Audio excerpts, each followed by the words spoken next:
such sights to show you.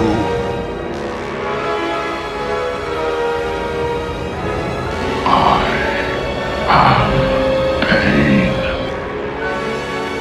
Far with crown, I with Kennybug. That's it, man. Game over, man. It's game over. Right. Composure. You ready? Good. Penis. You fucking asshole. Got ya.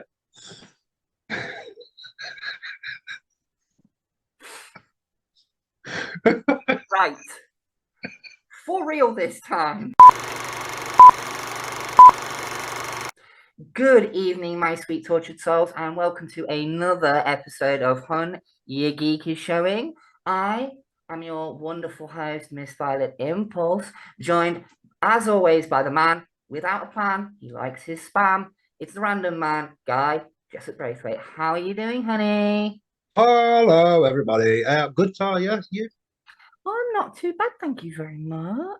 Had a bit of a busy week, so Preaching to the choir there. to myself, but we carry onwards. We do. We do. We carry on, even though sometimes we can't, but we do. Yeah, we try. We try our best, which is better than most. That's true. Hashtag you know. Mm-hmm. We don't pay for our views. Yeah, we don't. You're all real and nice and house. Yeah. Anyway, moving swiftly on with tonight's episode before we get into the subject matter of tonight's little show. It's time for the shout outs, the part of the show that everybody loves and everybody hates. No.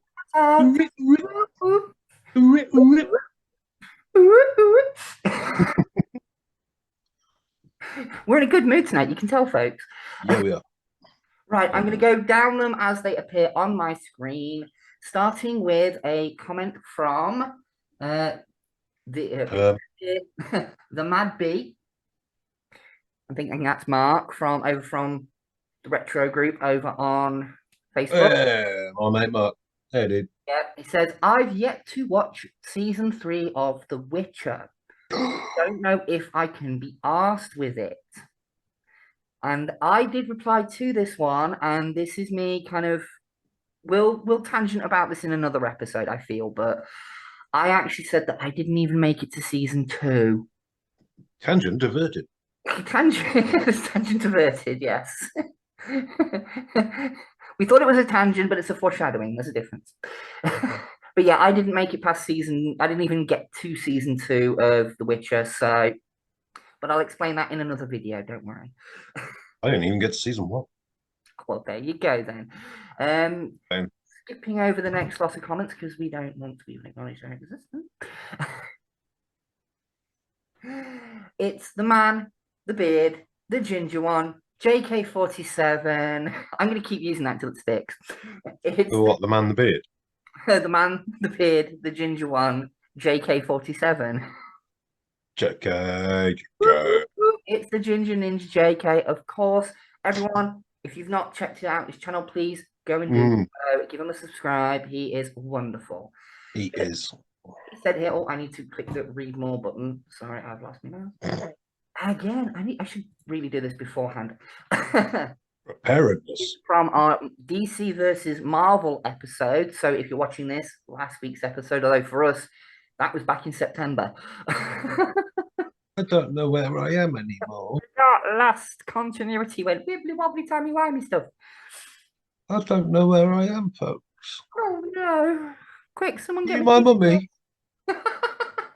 Are you my mummy? Not that that's a reference to anything, right, Tony? Anyway, JK says some great choices from both of you. US agent in the MCU is Wyatt Russell, Kurt Russell's son. Yes, it is. Yes. I really enjoyed his portrayal of the character. There was something about me just didn't gel. I don't know. Maybe it's because the name Johnny Walker, just every time I heard the name, made me think of that song, The Letter That Johnny Walker Read. Pardon me. That's Sorry. Guy's thoughts on it, everybody. But that song, inadvertently, kind of 6 degrees of separation here and tangent.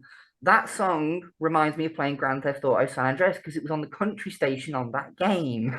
Yes, the dust. So whenever I watched that show and that character's name popped up, that song just played in my head and I lost focus. Maybe that was it, you know. But anyway, continuing. It says here, looking forward to the Thunderbolts movie. I kind of Mm, am. I kind of, yeah. I mean, it looks like it could be interesting if they take their time, like they did with the Avengers. They take the time and build it up slowly. I'd be okay with that. Have you seen Tangent? Have you seen the trailer for Madam Web? Yes, I saw it the other night. Right, we'll talk about that in a minute. Mm, mm. Says here Marvel characters in no order: Ghost Rider, Deadpool, Hulk, Wolverine, Venom, Mr. Sinister, Spider Man 2099, Iron Man, Magneto, and geez, this is tough. That's what she said.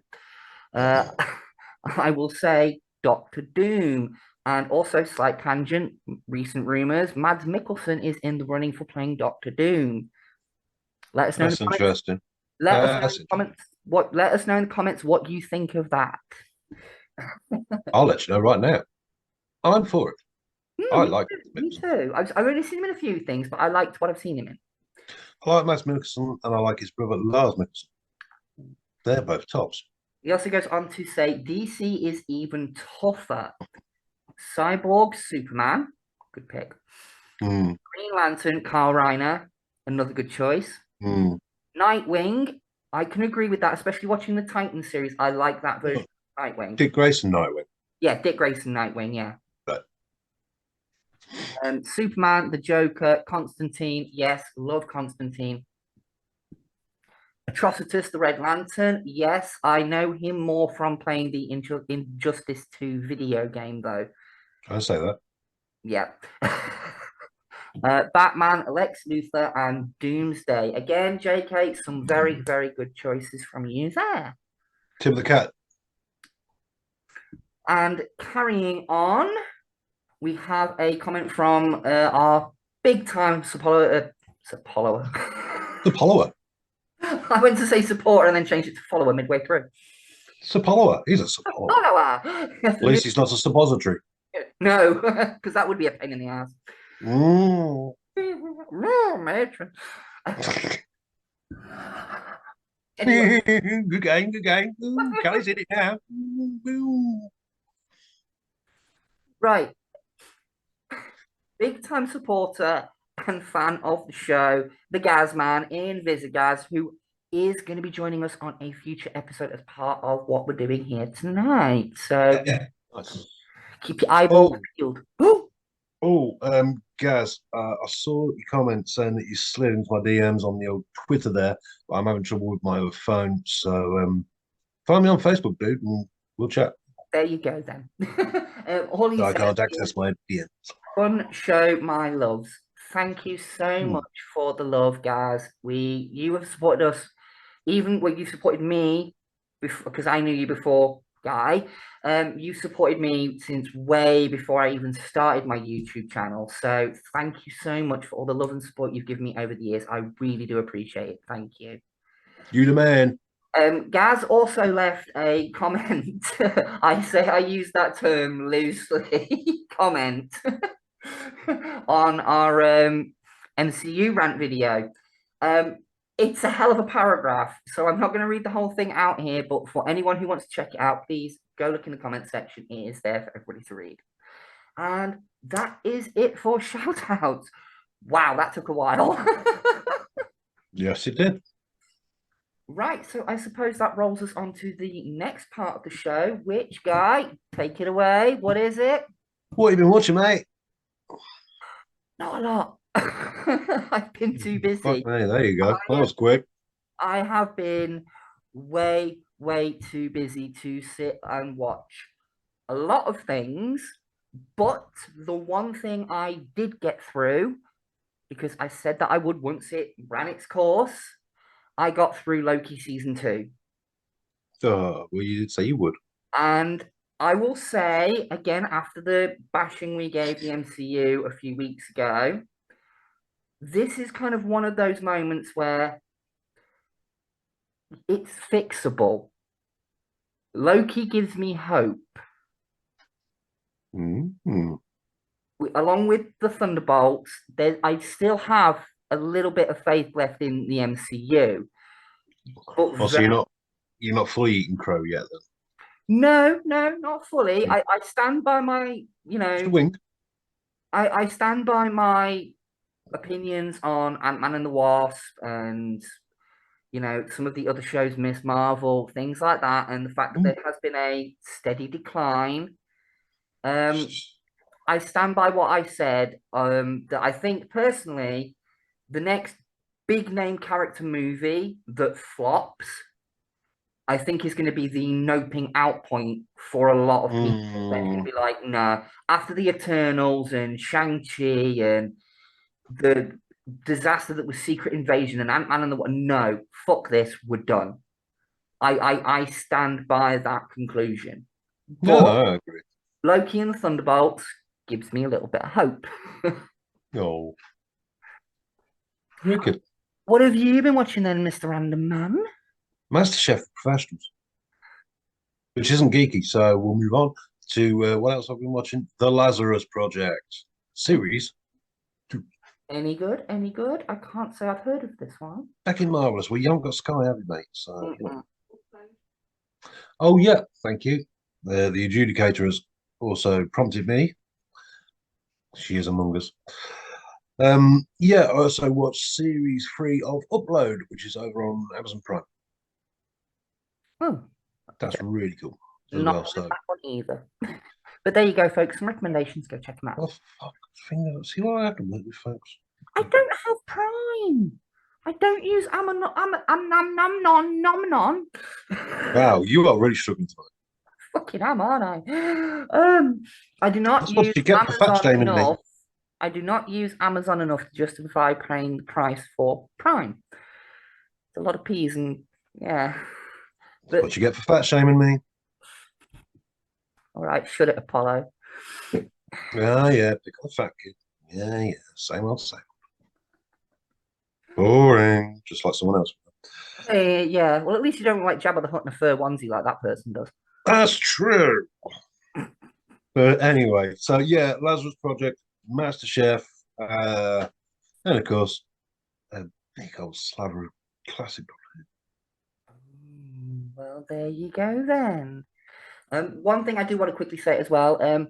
Massive shout out to Mr. Tony Harris over at the Retro Movie Zone. Your last few episodes, I have watched not all of them because we've been so busy. I've kind of just put them on in the morning, watched as much as I can, and then had to get on with my day.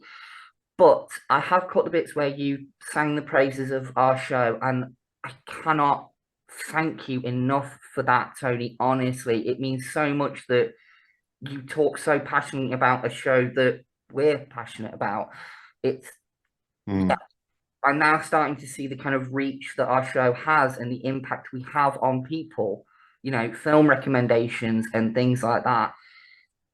Just thank you, Tony, so much. You're an amazing guy. Anyone who is not currently subscribed to his channel, please go and do so. I will put it up at the top of the screen at the end of the video. I will link his channel. Go and check him out. He is Not .com. Could be .com. Could be .co.uk. I don't know. He will, Tony, thanks, mate, for all the piss taking that we do on you. It's from the heart because I do love you. I've known you for a good few years now. We used to work together, so and it was just the same when we used to work together. So, but we're just carrying it on. Yeah, but nah, I love you dearly, and keep doing what you're doing, dude. Right then, I think then that is time for us to get into the real meat of this episode. Set time travel coordinates. 1980s, here we come. Back in season 2, we did what we jokingly referred to as the 80s 4-part trilogy. So this episode, I suppose you consider this the Return of the Revenge of the Son of the 80s four-part trilogy, kicking off with, yet again, 80s horror. Ooh. Now, we have covered the big names here in the previous season: Nightmare on Elm Street, Friday the 13th, Halloween. We've covered them all. So what we're going to do for today's episode is, between the two of us, I'd cover them. between Fucking right. between the two of us, we have picked 5 films of horror films we have either not talked about yet on the channel, or are slightly less known ones that maybe you've not seen and are worth checking out. So, kicking things off straight away, I'm going to hand it over to the random man himself. Guy, what is your first pick? Oh, bugger. You usually go first, son. All right. Fucking be on the 8 ball, man. Right, so. Bitch. You know you love me. Yeah. Not as much as you love me. That's true. So, number 1. Sorry, I've actually got, folks, for once, I made notes. Same. Lie me down. I actually prepared. So there you go. Same. We both prepped. Fuck me. Not while there's still stray dogs on the street. All right. See, that's what you get for fat shaming. Right. So, number 1 on my list, 1983. We're going back to, and a film called Christine. Oh, yes. Inspired by, well, I say inspired by, based on the book by Stephen King. Yes, correct. Yes, I've only seen that a handful of times, and it's one of those films that whenever I've been around to like a party at someone's house, it's there on the TV. Because there's things going on around it, you kind of dip in and out. Yeah. So I've never seen it continually all the way through. I've seen it in chunks, but it is a fantastic film. I will say that. Making a car seem threatening. Yeah. That was very impressive. Very, very impressive. Yeah, and let's face it, that 58 Plymouth Fury in lovely candy apple red is just a piece of gorgeous. Oh, yes, yes. The car itself is as famous as the film. It really is. It's an absolutely gorgeous car. And the film itself is really, really kind of, it's that traditional Stephen King where it's not outrightly supernatural. No. But nor is it fully psychological. It's kind of a mix of the two. And that rides the line. Yeah, and for me, that's when Stephen King is at its best. It's kind of between the two. His. That's what I said. His. You said it's. His. It's my list. But yeah, I do love that film. Absolutely amazing. Cannot recommend it any more than I already have. Uncle JB says, go watch it. Any more thoughts from you on the film? The book, to be fair, is better, but that's often the way, though. I think it is one of the better Stephen King adaptations for film. Yeah. For me, a tangent. My personal favorite adaptation of any Stephen King work was the Stand miniseries that was out in the 90s. Yes, yeah. With Gary Sinise. I loved that one. Even now, I still watch that, and it. Can't fuck anything, Gary Sinise. Jesus. Oh yeah.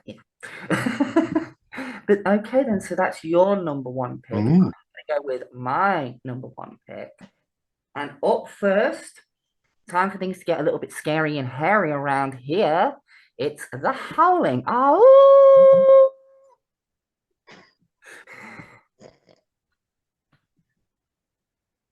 I don't know where that came from. We put an effect in on post for that. Yeah. Yes, The Howling, starring D. Wallace Stone, came out in 1981. And it's believe it or not, it's a werewolf movie. No, I would have never guessed. Shocker. But the film, for its time, uses some very good practical effects, but the behind-the-scenes stuff is kind of a little bit more interesting than the actual film itself. Sounds very daft. But John Landis, the writer of another werewolf movie, we'll He hired Rick Baker to do the special effects on his film. Yeah. But it looked like the film was never going to get made. So Rick Baker took on the job over at for The Howling. Hmm. Then when the other film did happen, he got a phone call from Landis who was ranting and raving, like, you promised to do my film, blah, blah, blah, blah, blah, you know, you blah, blah, blah, blah, blah. So Rick Baker quits The Howling and hands things off over to Rob Bottin and then goes over to the other film and wins a fucking Oscar for it.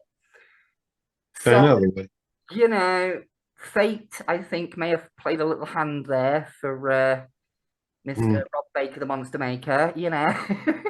But yeah, The Howling. What Baker? Oh. That's kind of his nickname within Hollywood, Rick Baker, the Monster Maker.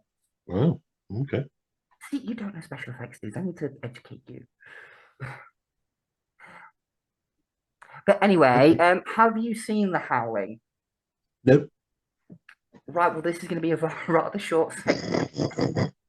Basically, D. Wallace Stone stars as a news anchor, like TV personality kind of person. I know what a news anchor is. The viewers, you know, some of them who leave comments can barely string 2 words together. So, you know, I've got to dumb it down a little bit sometimes. Yeah, fair one.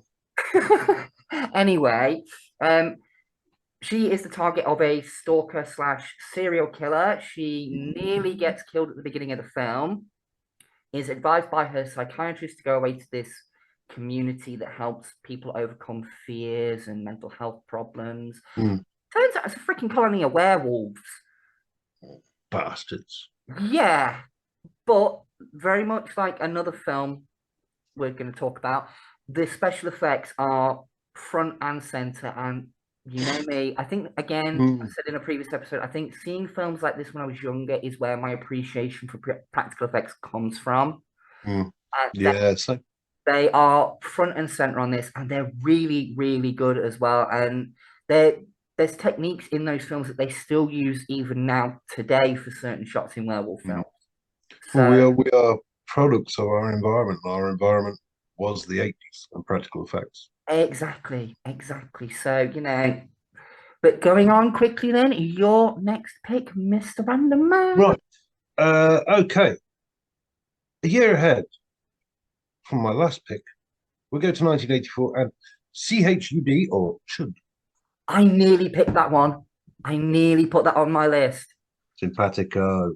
Because I've seen it and I was like, I have seen that and I did really enjoy it. But some of the other ones I've picked have just, they've got to take it out of the running. I'm sorry, it had to. Yeah. That was for me personally. But yeah, very, very good film. Yeah. So, homeless people living in the sewers get mutated by radiation and become all these creatures that just kill everyone they encounter. And, you know, HYGS.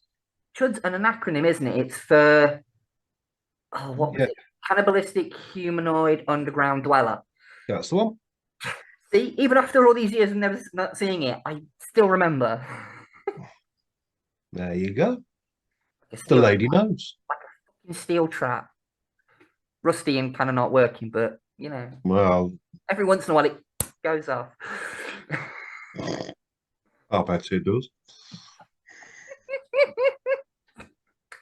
Yeah, so Chud, very, very, very good film, very good horror film. Definitely. Yep. Again, cool effects. It did have a less than great sequel though with the Chud. Oh, yeah. Fuck that. All right, talk about the original. Yeah. When I saw the second one, I was like, did they just see like Bob from Day of the Dead and just rip it off? Excuse me a sec. Oh, he's stripping. Fuck. I am hot. Ooh. Bloody hell. Good sweaty gobs back here. Anyway, continuing. Yes, so Judd. Right, is it on to my pick, or have you got anything else to say about the wonderful Chud? Go watch it, folks, if you've not seen it. Simple as. 2 thumbs up. Right up. Right up there. Okay, over to you. My next choice is a wonderful, creepy, weird as hell film that I stumbled upon many moons ago, thinking it was something else. I thought it was a different film. I can't even remember the film that I thought it was at this point. But when I first saw it, I was like, I swear I've seen that. Turns out I hadn't. And Mm. it's a wonderful little film from 1982.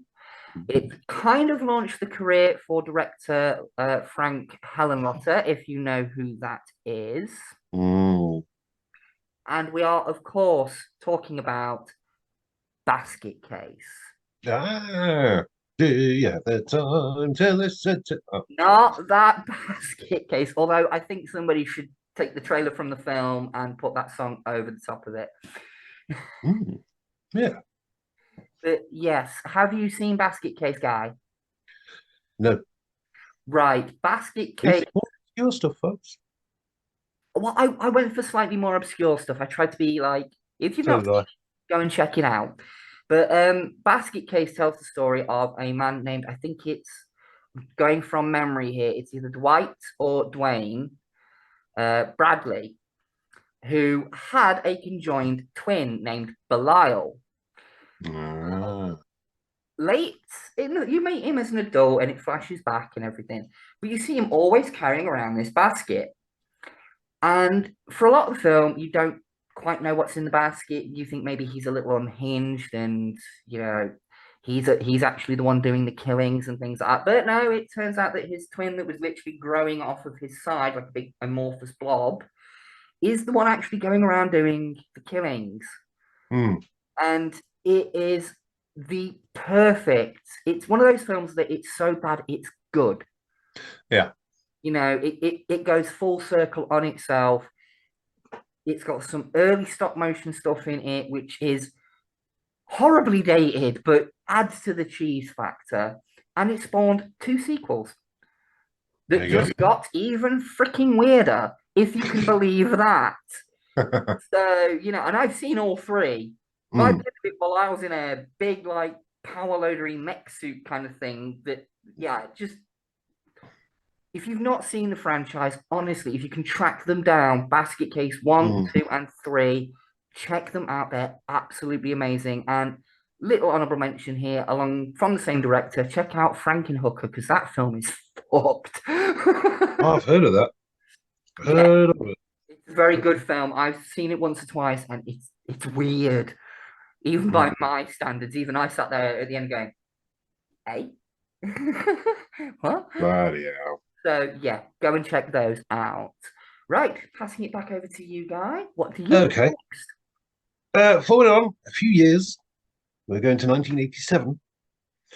Now then, before he started mucking about in Modo and before he started bugging about with the Beatles, Peter Jackson made his first feature. And I know what film you're gonna say. yeah, of course you did, because it's not exactly, it's not an obscure one. It's Bad Taste, of course. Yes, yes, I love that film. I saw that on a recommendation from a friend who said, if you like things along the lines of this, and this, I was like, Mm. okay. Yeah, I mean, we've probably all seen it, folks. So I don't need to Oh go into yeah, that. But it had to be on the list, I'm afraid. Just had to. It didn't get covered. I think it was one of my honorables last time we did this. I think. one of your picks that didn't quite make it. Yeah. So this time, hey, guess what? Guess this. Ironically, the last time we were doing this, one of my picks was an early Peter Jackson film, and it was Mm. Brain Dead, which is also in some parts of the world known as Dead Alive. Yeah. And the only thing I can ever to this day remember about that film, it's been a while since I've seen it, is there's this bit in the graveyard with a priest. Mm. And bear in mind, this is set in New Zealand, right? So he's got a New Yeah. Zealand accent. And he comes out kicking the crap out of these zombies with like full on like kung fu moves. And he just strikes this pose and he goes, I kick ass for the Lord. And it fucking stuck with me. Because I was like, what? You're Yeah. a fucking kung fu priest. What the fuck? Yeah. Why not? Shaolin monks, kung fu priest. Fuck it. Is that the That's my first feature. Coming soon, folks. Yeah, that's going to be the first feature from Calico Productions. You've heard of Bulletproof Monk and Yeah, the Mortal Kombat Shaolin monks. Now get ready for Kung Kung Fu. Fu Pre. Sorry, JB. Fuck off, you cunt. I'll twat you.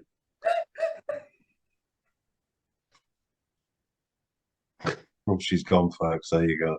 I've got it. Oh, she's off in a little world. No, no. Talk to you about what went through my head after.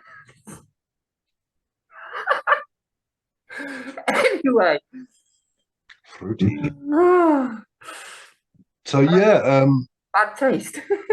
yeah, just a little trivia because you know me in the trivia. Yeah. Peter Jackson actually did all the practical effects and the costumes and all the rubber masks and shit himself. Oh wow! I did not know that. Yeah, No play to him. probably due to hey, keep the costs down. I'll do it my fucking self, but Well, still, props. I can go with that. There's certain things you can make at home that are just as good as what you'd see on, Yeah. So, and this is back in '87. Well, exactly. So Shit still stands up. So yeah. Hey. Okie dokie then. So my next pick. Yep. Okay. Well, we're going to jump back a year from my last pick, and we're going to get a little scary and hairy again with the movie we kind of mentioned. Again from 1981. This for me is one of the best films ever made. Not just best horror films, one of the best films ever made. And it is 1981's An American Werewolf in London. Absolutely freaking love this movie. I have on DVD, I think it's the 25th anniversary collector's edition. Nice. Got all the behind the scenes stuff where they're like making molds of his arms and things like that for the prosthetics and everything. And all I have to say is if you've not seen this film, go and watch it Everyone's seen it. and watch that transformation sequence. If you've not seen it, that transformation sequence alone is worth the price of the film. Even Tony's seen it. Tony's seen a film we're talking about? I think somebody needs to check the thermostat downstairs in hell. I think it just froze over. Exactly. We love you, Tony. We're kidding. But yes, this film, like I said earlier, it won Rick Baker an Oscar, and not any Oscar, the first ever Oscar for makeup effects. Yes, it was. It was indeed. The film was that good, they had to create a new category for it. Yeah. That is why, for me, it is an absolute landmark film of cinema. Stick to the path. Stay off the moors, don't go to the path. And also shout out with that film for a appearance of a very, very young Rick Mayall. Yeah, do you know what? It took me like several viewings to twig that it was actually. Really? Well, when I first started watching the film, I was used to seeing Rick Mayall as he looked in Bottom the Live shows, so sort of 20 years older. So, I was used to seeing him a little bit fatter and a little bit grayer. But then when it was pointed out, I was like, oh shit, it is, isn't it? Oh. So No, he looked like Rick in the young ones to me, so I twigged it straight away. I'm a little bit younger than you, so I missed the young ones and I caught Bottom. I'm not saying you're old. I said you're that little bit older than me. So when you were watching the young ones, I was sucking on a titty somewhere.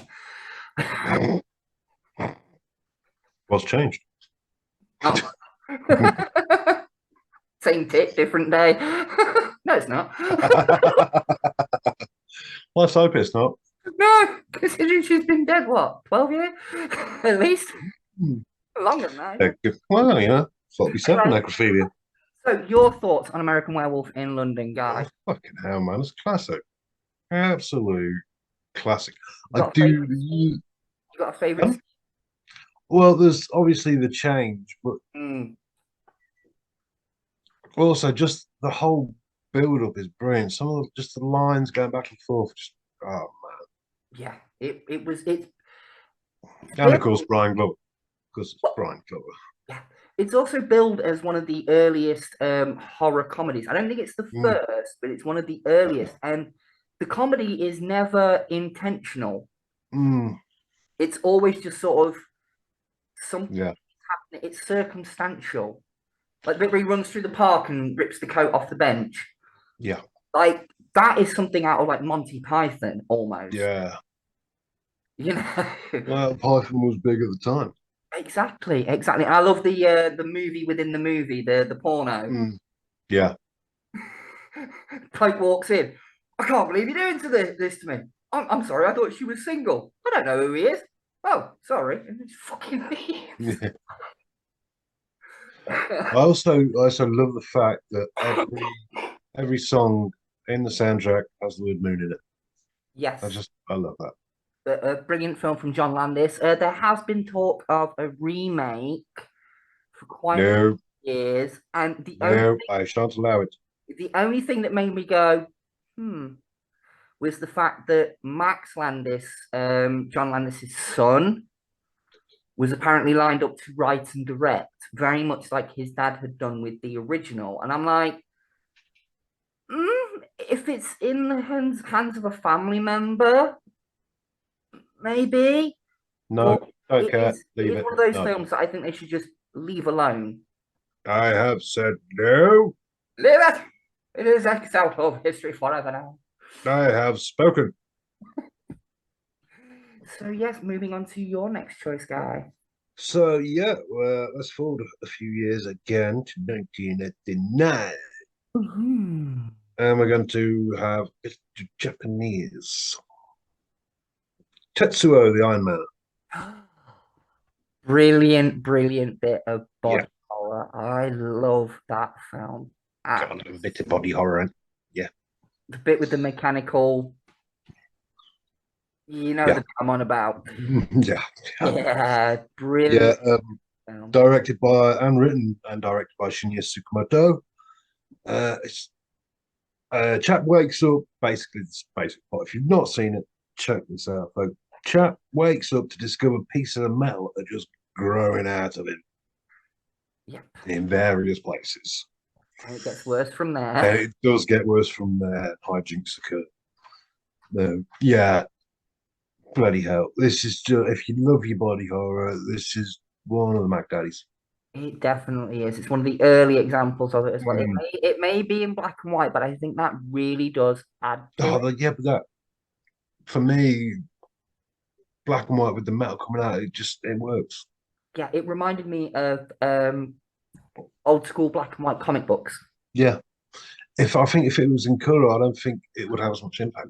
No, no, no. I say the same thing about the Elephant Man. It's one of those Mm, yeah, black and white actually helps it. It mm. helps the atmosphere and it gets more engaged with it.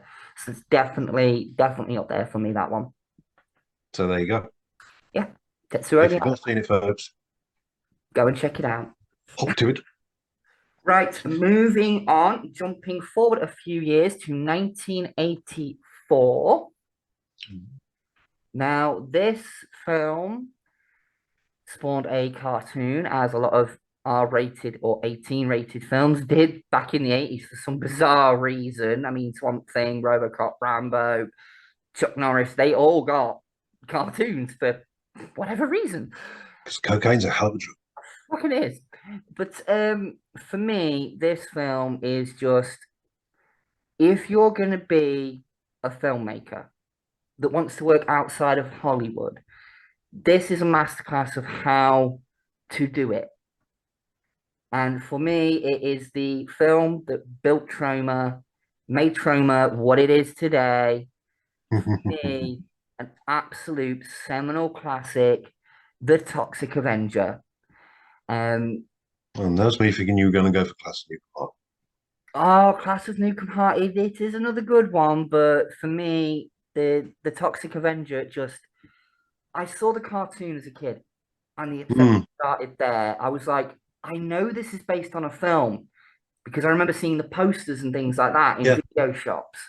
So it's like, I know this is based on a film, but why is the film an 18 and why is the cartoon like almost like Ninja Turtles, but with an environmental message behind it? that's why. You Telling you, can you can telling watch you. you can watch all 13 episodes of the cartoon here on YouTube. I don't have any links, but go and find it. It's it's of its time. Its humor is of its time. But the film, go on, you gonna say something? Yeah, I was going to say, so racist and sexist. Well, I mean, there's a few jokes that make you go, Mm, what? But yeah, the film itself is an absolute gem of a B movie, mm, borderline grindhousey type film to a certain extent. yeah. But the makeup effects for the Toxic Avenger himself are for their budget as well. They're brilliant. Some of the Mm, effects, some of the scenes are a little bit hard to watch, but my God, is it such a fun film? Dark humor abound. mm, Seriously. And then you get to the second and the third one, and they're basically like live action versions of cartoons. yeah. Absolutely amazing film. Have you seen The Toxic Avenger guy? Yeah. I'm failing tonight. I think a movie night is in order because I've got most of these on DVD. Mm. So a movie night is in order, I feel. Okay, then. So moving across to you again. Yes, this will be my final pick. Ooh. Go on then. Right, so we're going back to 82 and a film called The Entity. I have only ever watched that once, and hand on Or should it be called The Entities? hand on heart, it is the only horror film that I have ever seen that has actually scared me. It's actually got Mm, to me. It's actually kind of bored its way into my brain and give me sleepless nights because the thought of it is just. mm, And if you have an interest in the paranormal like I do, yeah, no, yeah. yeah. So basically, what happens is a housewife is sexually targeted by an unseen malevolent spirit, Yes. and shit occurs. It's one way of putting it. It's one way of putting it. And it was Mm. supposedly based on true events. Yeah, as a 70s case study about a woman claiming to Yeah, have been raped by a ghost. yeah. It's but yeah, I've seen that film. I can recommend it if you've got the nerve for it because Mm. it's not gory. It's really not. No, It's pretty much a goreless yes, horror. you read. Yeah, it's psychological horror. This one for definite. But some of the effects and whatnot that they use within the film, again, for the time, brilliant. Yeah, But whew, it's a hard watch. It's a hard watch. yeah. It's takes something basically. I mean, full disclosure here, folks. I rented it out back in the 80s because I was a teen and there was side boob on the video cassette there. So I'm like, hey, And it's not until you watch it, you kind of go, yeah, yeah, no, I don't want yeah, I know, but my parents didn't care what I rented out. So, as to. we have discussed before, straw dogs. Yes, we have talked on things like one of the first films you saw was what, Straw Dogs? Yeah, So, yeah. I guess that brings it up to my final pick then. yeah, Right now, this final pick was definitely difficult for me because I love both of these films. One of them, I've shifted it down into the honorable mentions and brought the other one mm, up purely because this pick I've seen more times than the other one, so it mm, has more headspace. But for me, it is the what was originally meant to be the follow up to Night of the Living Dead. It was written by one of the original creators of Night of the Living Dead, John A. Russo. yeah, And for me, this film is just pure 80s. The fashion, the music, mm, everything. And it is, of course, Return of the Living Dead. yes, One of my all-time favorite films, just because of how it just goes with whatever it's doing. It just pelts along at a nice blistering pace. Oh God, yeah. There's It's gore, pacing. there's gore, there's love stories, there's little in jokes.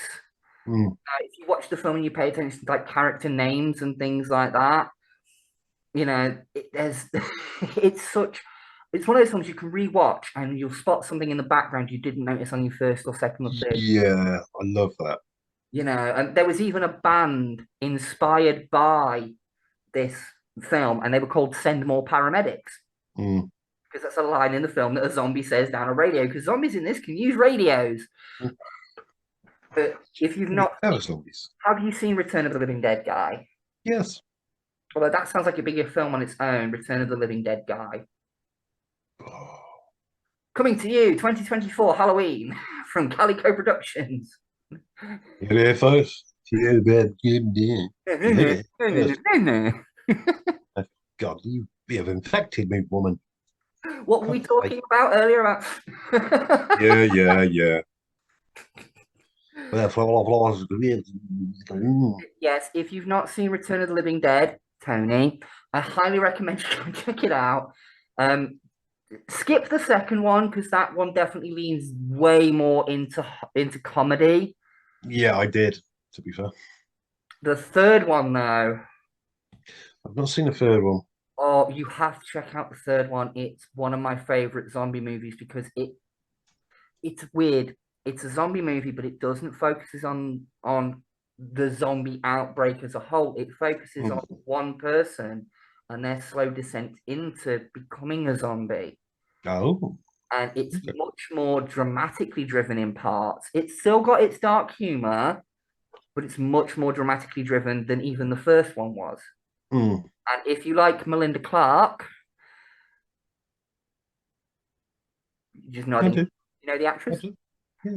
She's in that, and she spends a lot of time with her hoo-has out. So definitely a film worth checking out. Right, about one down. I'll watch that next time the wife's out.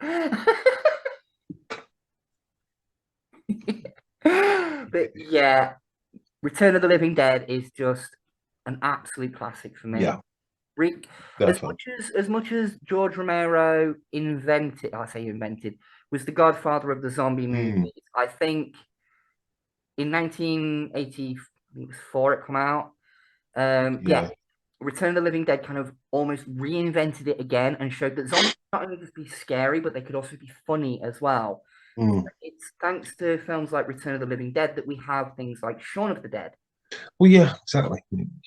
There you go. Right then, that is it then. So we are honourable mentions if you have any. Yes, I do have one. Go on then. What is Gargoyles, because the fucking thought of that drives me to sweats and terrors. Coming soon to HYGS season 15. Back end. Well, you're in for a surprise on our toy episode at the end of the year. So, honourable mentions other than Gargoyles, which came out in the 90s, so technically doesn't count. Yeah, that was a gag. I don't actually have any honourable mentions. I know. I just like winding you up there. Right, well, my honourable mentions, I have two. One of them is, it's marketed as HP Lovecraft's Reanimator. But it's very, very, very loosely based on the story, as in it's literally sort of character and place names that are used, and that's about it. Oh, okay. But it has Jeffrey Combs. Loosely. Yeah. Loosely based. Very. But it stars Jeffrey Combs as Dr. Herbert West, who has this reanimator serum, and he goes around reanimating people. It's kind of a zombie movie, but it does swerve more into Lovecraftian elements towards the end, where like somebody gets an overdose of it and they become so alive that even their intestines are attacking people. It's all right.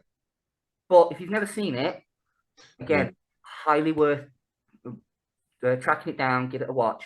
One of my practical effects. It's one of those. I used to see it in the video shop a lot, and I never got round to. Yeah, I've seen it for whatever reason. I've seen the 3 that have come out so far. Hmm. So, and my second honorable mention is Life Force by Toby Hooper. I'm doing a Tony. For me, this film is memorable for one specific reason. It has a bit part by a certain bald-headed Captain Picard, Patrick Stewart. And this film is actually quite famous because it is the first on-screen kiss for Sir Patrick Stewart. And do you want to know who he kissed? Sulu. Oh my. Close. It was the wonderful actor who played the main role in the film, Steve Railsback. So Patrick Stewart's first on-screen kiss was with a man. And he has a full-on bromance going with Sir Ian McKellen. I love you, Patrick Stewart. Never fucking change. Oh, Patrick Stewart doesn't give a shit. But that is it then. There you go.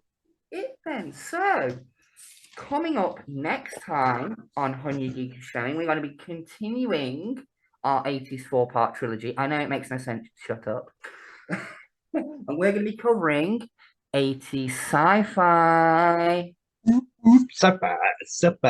We love sci-fi because we're geeks.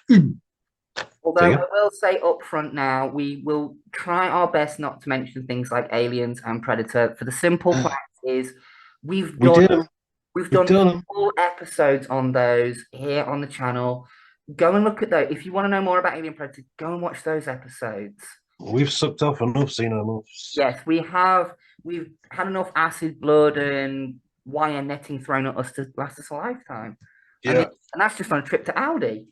Exactly. That's just going to my local shop and stable, I'll tell you that much. There you go. So then, that is pretty much it. I think it's time to say goodnight, Guy. What do you reckon? Yeah, I'd say so.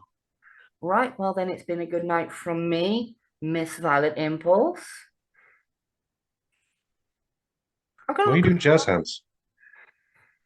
Why are you doing jazz hands? Hey, I'm panting about. Shut up. All right there. Calm down there, Captain Jack. Anyway, I have been Miss Violet Impulse. Here, I'll keep my hands out of the way. He, over there, has been the random man, Guy Jessica Braithwaite. That is me. I am he. Mm-hmm. I need a pee. Me too. Has been Hunya Geek is Showing. And remember, if you can't be good, be twisted. Don't get mad, baby. Get sadistic. Mwah. Bye, everyone. Take it easy, folks. We'll see you around.